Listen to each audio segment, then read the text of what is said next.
Welcome there, Pisces. I'm here to give you a bit of a wake-up call for 2021. It's the start of a new year, and hopefully a happy new year to you. I say that with the best of intentions, given what's come before the last 12 months. Oh my God, it's just been a nightmare for everyone, myself included, but I'm not going to get into that. This is your reading. I said a wake-up call because in this next 10 minutes or so, I just want to briefly touch on what I consider a few of the key astrological transits. They're the 4 eclipses, 2 lunar eclipses, 2 solar eclipses that are going to take place. And the involvement of your ruling planet, Jupiter, the Westerners say it's your co-ruling planet along with Neptune, associated with Saturn here in the 12th house. Firstly, let's have a look at this upper part of your horoscope, the past karma point, the south node, or what we call Ketu, with Venus. This here is the work sector of your horoscope. If I take a look at the eclipse times, we see on the 26th of May, a lunar eclipse occurring here. The eclipses always take place on this nodal axis. That is going to have a marked impact on your professional activities. And it also ties in with the people, employers, clients, co-workers that you've worked with in the past. So the wake-up call is really a shake-up. Wake up, shake up in this area of your life. The South Node is always about resolution of the past.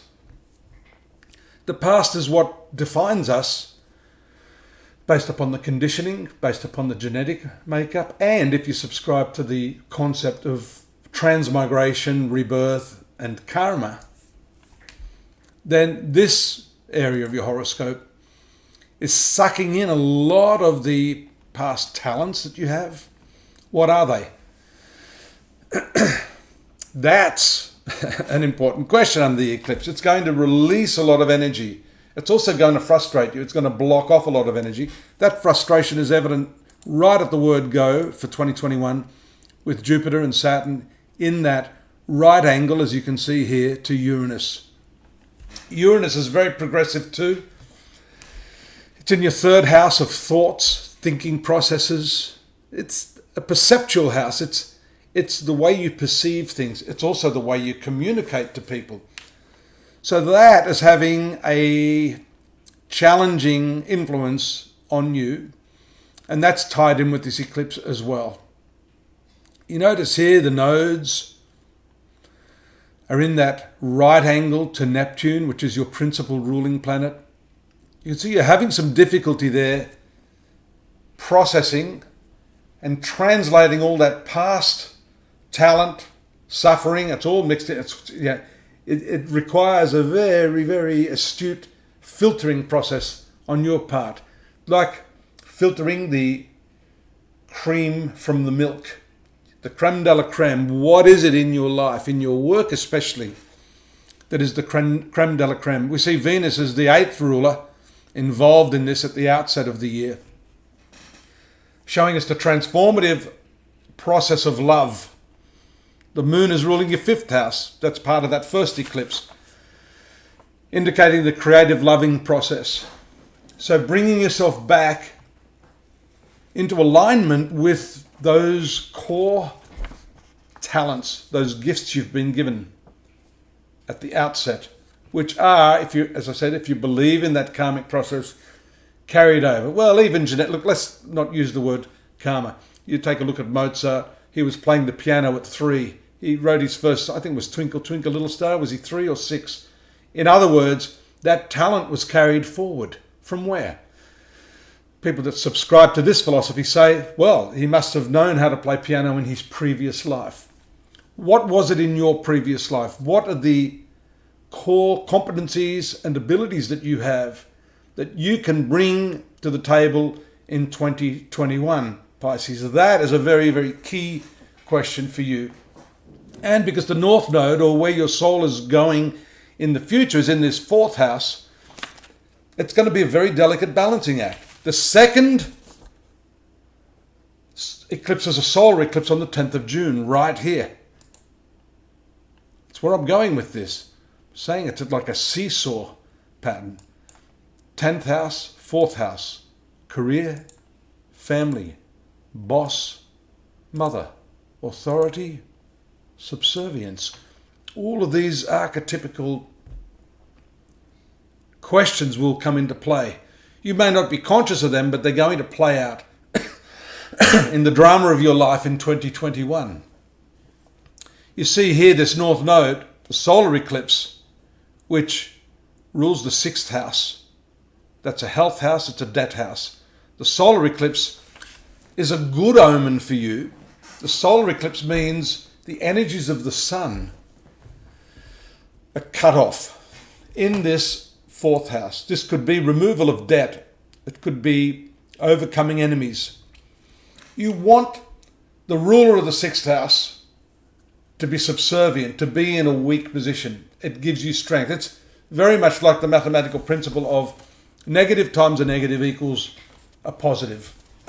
So that second eclipse, 10th of June, is going to bring into play all of these factors. There'll be some financial issues involved in that as well. We can see too that Venus, which is here with the South Node, is ruling the shared resources sector, the money that your partner, your spouse, your business partner has. That's also going to be tied in with your work.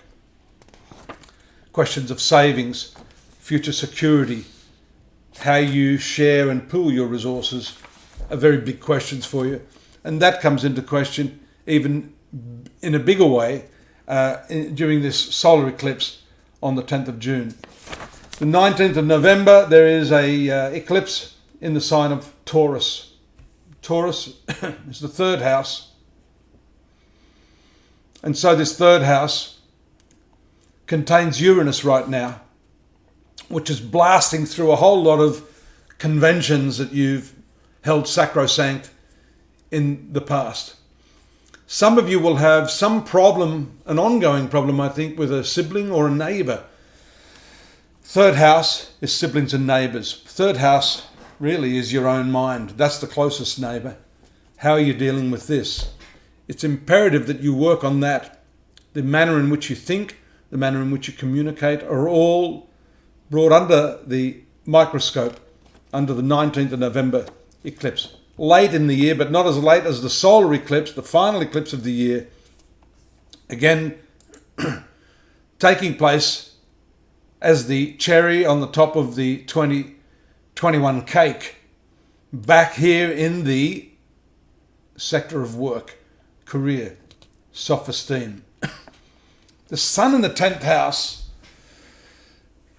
is considered a good omen. It is not a friendly planet for you, ruling this 6th house. That can present some problems, but as I said earlier, the eclipse, the negative times a negative, my intuition tells me this is going to bring your professional desires to a crescendo. You notice that the sun at the outset of the year is in the 11th house with Mercury and Pluto. 11th house is an excellent place for any of the planets. All the planets function well in this part of the map. So that's a good omen. 11th house is profitability. I think you can do well in your finances, but it's all dependent upon the readjustment of your relationships in these areas. Most importantly, the 10th house has to do with the employer, the boss. That's if you work for someone. And my feeling is that if not earlier in the year, from that first eclipse that we mentioned here, the solar eclipse, then the second one, there may be some dramatic change in the life of the employer. This may be illness, it may be some personal problems, it can be a legal problem, government issues. And so that may or may not spill over into, well, it will spill over into the relationship that you have with that person. But how will it actually affect your career going forward? That is something you need to focus on and get that in the bag earlier on in the year. focused a lot on that. I haven't talked a lot about your relationships this year. Not that there's nothing going on there. For that, I have written up 3,000 words for the 12-month forecast for you, Pisces. That's available for you completely free on the house at astrology.com.au. Go over there, take a look and see what I've punctuated the year with, these major events, eclipses and so on and so forth. There's a whole lot of retrograde movement to your ruling planet as well, which I haven't even mentioned here, but that's all there for you, and you can then put the jigsaw of 2021 together a little more aptly by reading that. Drop me a line if you need some personal advice. Subscribe to the channel, then I can let you know what's happening week by week or month by month. And I will be back in February to give you the monthly forecast as I have for years and years. Stay safe. Have a happy new year. It's been great to have your company. I look forward to it again. Bye-bye.